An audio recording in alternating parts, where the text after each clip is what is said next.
They told him a garden didn't belong in the front yard. They said his tomatoes and collard greens were a public nuisance. But what they really meant was, you don't belong here. When a retired black veteran tried to grow peace in his own soil, the HOA declared war. What happened next shook the whole country, and sparked a neighborhood revolution. If you believe no one should be punished for growing food, if you believe every veteran deserves dignity, and if you believe racism hides behind more than just slurs, share Elijah's story. Let's pull the weeds of injustice from every neighborhood in America, one garden at a time. Elijah Brooks had always lived with quiet purpose. After retiring from the Marine Corps, he chose a modest home on a clean, orderly street nestled in a suburban corner of Georgia.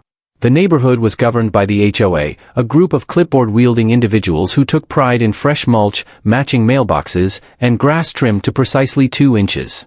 For most residents, the HOA was just part of the background, a necessary presence to preserve property values and peace. Elijah, new to civilian life, didn't mind. He simply wanted stillness, order, and a safe place to start over. The house itself was simple but strong. 3 bedrooms, a porch swing out front, and enough yard to stretch one's legs. For Elijah, it was more than a roof over his head. It was the first place that ever truly felt like his. No barracks, no base, no roommates. Just space to breathe and remember who he was before the uniform. He didn't have a wife or children. His only companion was a dog-eared Bible, a set of gardening gloves, and the steady hum of gospel radio that floated through his windows on quiet mornings. For months, Elijah went unnoticed. He paid his dues, kept his lawn neat, waved politely to passing neighbors. He wasn't loud. He didn't throw parties. He didn't park on the street or leave his trash bins out. His presence was as unobtrusive as the morning dew. The kind of neighbor that homeowners associations loved, invisible, responsible, and silent. But Elijah hadn't moved to that home to stay invisible. One spring morning, Elijah began turning over soil in his front yard. It started small, just a patch near the porch where grass had thinned from years of neglect. His hands, calloused from years of military work, found new rhythm in the dirt. He cleared weeds, softened clay, and laid down compost he had made himself from kitchen scraps. The act was quiet but deeply personal. For Elijah, the garden was more than just vegetables. It was therapy. A space where he could ground himself after restless nights haunted by memories no man should carry alone. He planted tomatoes first. Then cucumbers, bell peppers, and collard greens. A border of marigolds circled the plot, not for decoration, but to keep pests away. As the weeks passed, the garden grew fuller, brighter, more alive. Neighbors walking by would glance and sometimes pause. Some smiled. A few complimented the progress. Most kept walking. The garden didn't scream for attention. It whispered healing. To Elijah, each green shoot was a small declaration, I'm still here. I still have something to give. He began harvesting early crops and placing small baskets by the edge of his driveway with signs that read, take what you need. Local kids snatched cherry tomatoes on their way home from school. A young mother with 3 children once picked up a handful of collards, leaving a note that simply read, thank you. Elijah noticed these things, but never said a word. He didn't need recognition. He'd had medals. What he wanted now was connection, not fanfare. In a world that often rushed past, his garden slowed time. It reminded him of his mother's yard back in Mississippi, where food wasn't just grown, it was shared, exchanged, and celebrated. But his garden also carried silent tension. Unspoken glances from across the street. Subtle shakes of the head from neighbors who prized conformity. Lawns in that neighborhood were supposed to be ornamental, not functional. Elijah's plot disrupted the postcard image, rows of crisp grass, white fences, and trimmed shrubs. His patch of soil, no matter how carefully tended, defied the unspoken aesthetic code. It was different. It was practical. It was visible. Still, Elijah continued. He expanded the plot slightly, adding wooden borders for neatness. He mulched between the rows and set up a small rain barrel to collect water. He even printed out laminated signs identifying each plant, as if to educate passersby. His efforts were methodical, thoughtful, never sloppy. But he knew, somewhere deep down, that all his care wouldn't shield him from what was coming. In that community, being different often meant being wrong. And for a man like Elijah, black, solitary, and unafraid to be visible, wrong could turn into unwanted. He didn't complain. He didn't raise his voice. He simply planted, watered, and gave. What he didn't realize was that his quiet rebellion had already drawn the attention of the HOA board. Meetings were being held. Photos were taken. Language like non-compliant landscaping and visual disruption began to circulate in emails. The board members didn't see healing or kindness in Elijah's garden. They saw a threat to uniformity. A crack in the perfect image. But for Elijah, the garden was never about image. It was about roots, both the kind that fed his soul and the kind he laid down in soil as a promise to himself. That no matter what storms came, he wouldn't be moved. Not again. The letter came folded crisp in a plain white envelope, slid neatly into Elijah Brooks' mailbox like any other HOA notice. It was brief, formal, and laced with carefully chosen language. The subject line read, "Notice of violation, unauthorized landscaping." The letter cited Clause 4.3 of the Community Guidelines, referencing the prohibition of non-decorative vegetation in front yards. A $200 fine was listed at the bottom, due in 10 business days. There was no mention of Elijah by name. No reference to the hours of care, the composting, or the neat wooden borders around the garden. The violation was presented as objective fact, as if his tomatoes and bell peppers were a spill on the sidewalk that needed cleaning. He read the letter twice, slow and steady, then folded it and placed it on his kitchen table without expression. Elijah had seen enough bureaucracy in his life to recognize its tone, the sterile neutrality that masks intention. It was the kind of language that made no room for context, no space for dignity. Behind the phrases aesthetic standards and neighborhood uniformity was something colder. Something familiar. He walked outside and looked at his garden. It was thriving. Vibrant green leaves, plump fruit swelling under the sun, soil rich and breathing. Not a single weed in sight. The marigolds were in full bloom, dancing in the breeze. A monarch butterfly hovered near the collards before floating off. There was no chaos. No neglect. Just life, carefully nurtured. Elijah knew what he had built. But he also knew where he had built it. In a place where beauty had rules. Where even kindness had to be pre-approved. Still, he responded the way he always had, with calm and clarity. He typed a letter back to the HOA, attaching photos of the garden. He referenced sections of the guidelines that seemed to contradict their claim. He respectfully asked for a reconsideration, explaining the garden's purpose, its benefit to the community, and the care with which it had been designed. He submitted it by the end of the week, certified mail. 2 weeks later, the response arrived. Denied. No explanation. No acknowledgement of his points. Just a reiteration of the original violation and a new warning: failure to pay would result in additional penalties and legal action. The next day, a bright yellow violation sticker appeared on his mailbox post, facing the street for all to see. That sticker changed things. Neighbors who once waved now averted their eyes. Conversations grew shorter. The mother who had once taken collards from his basket crossed to the other side of the street when walking her children. Elijah didn't blame them. Fear of noncompliance in a place ruled by order spreads quickly. The HOA had drawn a circle around him, and no one wanted to step inside. The fines began stacking. Another $100 for failure to remove unauthorized structures, the raised beds. Another $75 for the rain barrel. A warning followed, threatening a lien against his property if violations continued. It wasn't just about the garden anymore. The HOA was asserting control, and Elijah was being made an example. He began documenting everything. Taking photos daily, saving copies of every letter. He created a folder labeled Garden Defense, though he found the name ironic. Defense, again. Always defense. Even in his own yard. He noticed other yards in the neighborhood. One homeowner had a rock garden filled with ornamental grasses and ceramic frogs. Another displayed a patriotic-themed display complete with flags and windmills. A few homes had unkempt shrubs or patchy grass. None had stickers. None had fines. Elijah took pictures discreetly, unsure of what he'd need, but certain he'd need something. One evening, as the sun dipped low and the garden cast long shadows across his lawn, Elijah stood on his porch and watched the sprinkler arc over his plants. The sound was steady, rhythmic, like a metronome counting down to something inevitable. He wasn't angry. He was tired. Not of the fight, but of the repetition. The pattern that followed him through every chapter of life. A man works hard, contributes, gives. And still, he is challenged for simply existing outside of the mold. Elijah thought of taking the garden down. Not out of defeat, but to keep peace. But something in him resisted. It wasn't pride. It was principle. This garden wasn't just food in the ground. It was a reflection of healing, of purpose rediscovered. It fed others. It fed him. To tear it down would be to accept the message behind the fine, that what he built, what he grew, what he nurtured, was unwelcome. He left the garden as it was. The sticker stayed up, bright and bold against the post. The next morning, the HOA sent another notice. The line had been drawn. The HOA's rules were printed in a neatly bound booklet, 62 pages long, with charts, definitions, and legal disclaimers. On the surface, the regulation seemed fair. They promised consistency, visual harmony, and neighborly cooperation. But within the ink and paper were unspoken truths that no rulebook ever named. Rules were one thing. Enforcement was another. Across the neighborhood, it wasn't hard to find houses out of line with the guidelines. A Spanish-speaking couple down the block had a lawn gnome in their yard for over a year, no fine. A white family had artificial turf laid down that extended into the sidewalk easement, no sticker. Another resident, a longtime board member, had parked a boat in his driveway for 6 weeks during summer, only a gentle reminder was sent. Violations existed, but consequences did not apply equally. Patterns emerged like footprints in wet concrete, clear to anyone who looked with honest eyes. Homeowners of color, Black, Latino, Asian, received notices for minor details. A misplaced trash bin.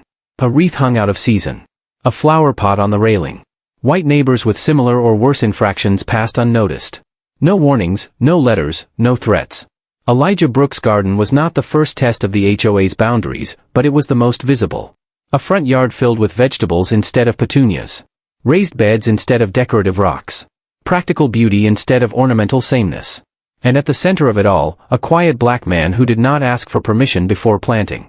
On the HOA board, the faces remained unchanged year after year. 5 members, all retired, all white, all longtime residents. They hosted meetings at the community center once a month, posted minutes on the bulletin board by the pool, and reviewed complaints behind closed doors. Their decisions were cloaked in the language of bylaws, but driven by something older, deeper, and more difficult to name. The board never said the word race. They didn't need to. Their preferences were expressed through policy, and their discomfort showed in how those policies were enforced. They referenced property values, neighborhood cohesion, and aesthetics consistent with community standards. But beneath those terms was a quiet expectation, sameness. And sameness, in this place, meant whiteness. Newer residents, especially those who had moved in over the last decade, had begun to notice.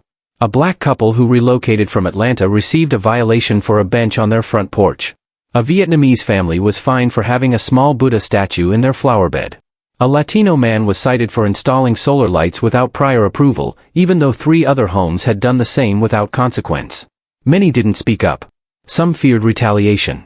Others simply didn't want the fight. The HOA had the power to fine, to place liens, even to initiate foreclosure proceedings if fees went unpaid. Their authority was real, and their selectivity was cloaked in bureaucracy. Most homeowners paid the fines and moved on. But the tension simmered quietly, like heat beneath a sealed pot. Whispers started circulating after Elijah's story began to spread. Some neighbors began asking questions, connecting dots. A few started talking to one another in hushed tones at the mailbox or during morning walks. Stories emerged, overlapping like threads in a larger tapestry. People realized they weren't imagining things.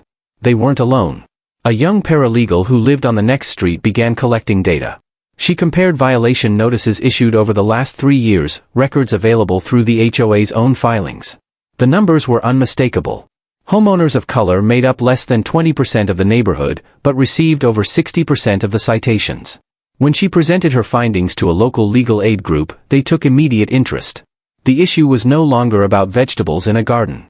It had become something larger, something institutional. A reflection of how power disguises itself in policy, and how discrimination no longer needs a slur to exist. The tools had evolved. Where once injustice wore hoods or shouted from courthouse steps, now it came printed on HOA letterhead, signed with a pen, and sealed in an envelope. Even residents who had initially supported the fines began to feel uneasy. Some began to question their silence. Others rationalized it, insisting that the rules were the rules, ignoring how those rules were used as levers against only certain people. But there was no denying the disparity anymore. The truth had stepped out of the soil and into plain view. The HOA, meanwhile, remained outwardly unmoved. No acknowledgement of bias, no change in policy. But pressure had begun to mount from outside. Civil rights groups made quiet inquiries. Local media had begun picking up the story. A few reporters asked for interviews. The board declined them all. What they failed to see was that control built on silence only lasts as long as people remain quiet. And Elijah Brooks had started something no fine could stop. The garden at 142 West Elm Street became more than a patch of vegetables. It became a symbol, quiet at first, then impossible to ignore. The fines stacked higher, the letters came more frequently, and still, the garden remained. In that defiance, people found a kind of courage they hadn't realized they needed. And the silence that had once surrounded Elijah Brooks began to crack. It started with a single photo posted on a local community Facebook group. The image showed Elijah's yard, lush and green, captioned simply, "This is what the HOA is finding." The post gained traction quickly. Dozens of comments appeared within hours. Some residents defended the HOA, citing rules and uniformity. But others questioned the fairness. "Looks better than my grass," one wrote. "Why are they coming after him when 2 streets over there's a yard full of weeds?" asked another. The post was shared across neighborhood pages, then citywide groups. Within days, a local blog picked up the story. The headline read, "HOA targets local gardener for growing vegetables in his yard, is it about more than rules?" The article featured side-by-side photos of Elijah's garden and other neighborhood yards with clear violations.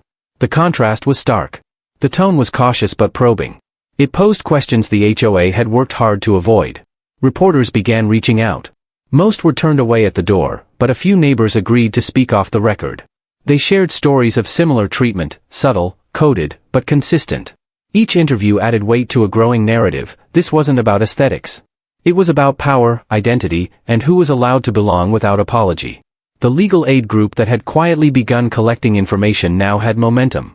They compiled a formal complaint, citing patterns of discriminatory enforcement. They gathered testimonies, violation notices, photographs, and data from the past 5 years. The evidence was clear, the disparities undeniable. With that file in hand, they contacted the state's Fair Housing Office. What had begun as a neighborhood squabble had now become a case with legal implications. The local news stations picked up the story next. Footage of the garden ran alongside interviews with fair housing advocates and legal experts. Viewers saw the lush rows of kale and squash, the marigolds planted to ward off pests, the rain barrel beside the porch. It didn't look like a violation. It looked like care. It looked like community. And most importantly, it looked like something that belonged. Pressure mounted on the HOA. Board members stopped answering phone calls. They canceled 2 monthly meetings in a row, citing security concerns. Their carefully maintained control was slipping. Journalists began digging into their records, past disputes, inconsistent decisions, unchecked authority. The anonymity they had once relied on was gone. More residents began to speak up. Some who had once stayed silent out of fear now felt empowered by the visibility. A retired teacher came forward with her own story about being warned for her front porch chairs being non-conforming after she installed cushions with African prints. A young black couple shared their violation letter about hanging wind chimes deemed too noisy, even though wind chimes were never mentioned in the HOA bylaws. A Filipino-American homeowner talked about being told to remove a small shrine from his windowsill. Each story added another voice to the chorus, another brick to the foundation of a case no longer hidden in shadows. A local civil rights attorney offered to represent affected homeowners pro bono. She filed a formal complaint with the state attorney general's office, alleging racial discrimination in the enforcement of HOA policies. The case gained the attention of national fair housing organizations. What started in a small neighborhood outside Charleston was now being followed by legal scholars, advocacy groups, and media outlets from across the country. The HOA attempted to defend its position with vague statements. They insisted that their decisions were about maintaining the neighborhood's standard of excellence. But the language rang hollow in the face of data, stories, and images that said otherwise. The words they used, once shielded in authority, now sounded like excuses. City officials, under increasing scrutiny, launched their own review. Council members called for reforms in how HOAs could operate, demanding transparency, oversight, and anti-discrimination policies. The issue sparked debate across suburbs and homeowners associations throughout the region. In the midst of it all, Elijah never once raised his voice. He didn't need to. The story had outgrown the sidewalk in front of his house. It had grown through social media threads, spilled into council meetings, crept into classrooms, and echoed on television sets across the state. His garden, once a personal act of healing, had become a quiet form of resistance, and a catalyst for change. The HOA tried to remove the violation sticker again.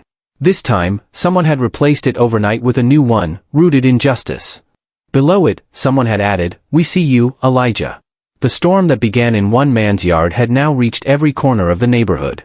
When the winds of public attention shifted, so did the balance of power in the neighborhood. What had once been whispered about in kitchens and backyards was now openly discussed at council meetings and broadcast on local stations. The HOA board, once an untouchable body of 5, began to face consequences they never imagined. Their authority, long protected by silence and tradition, now trembled under the weight of scrutiny and legal pressure. Residents who had once deferred to the board's decisions started organizing.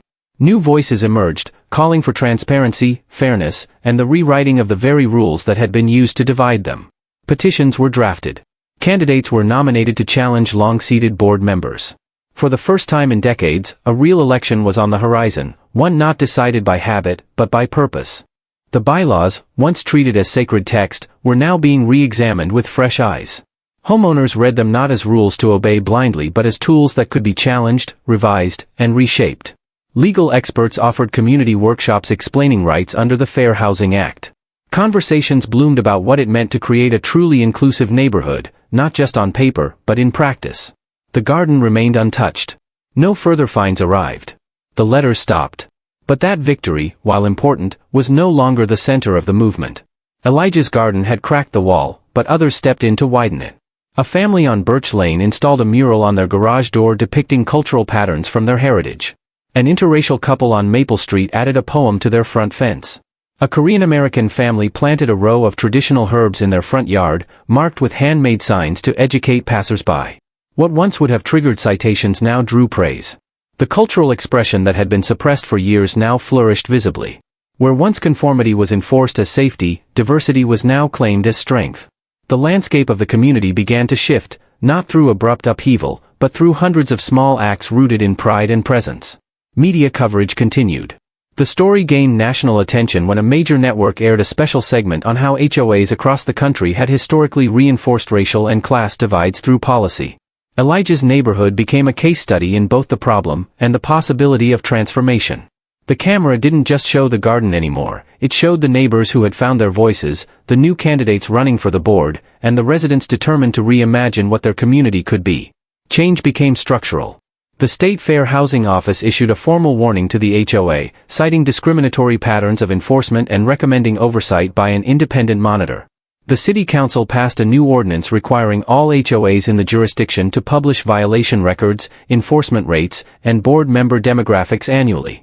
A new policy was also introduced. Any HOA rule affecting landscaping or outdoor decor would now require community input and a 2/3 approval vote. At the next HOA meeting, finally reopened after months of delay, attendance overflowed the community center. New candidates, including homeowners of color, stood and made their case. They spoke of fairness, transparency, dignity, and the power of community that embraces differences instead of punishing them. Their words were met with applause not just from the younger families, but from older residents too, many of whom had begun to reflect on their own silence and complicity. In the election that followed, the board saw a historic change. 3 of the 5 long-standing members were voted out. Replacing them were individuals from diverse backgrounds who ran on a platform of equity and restoration.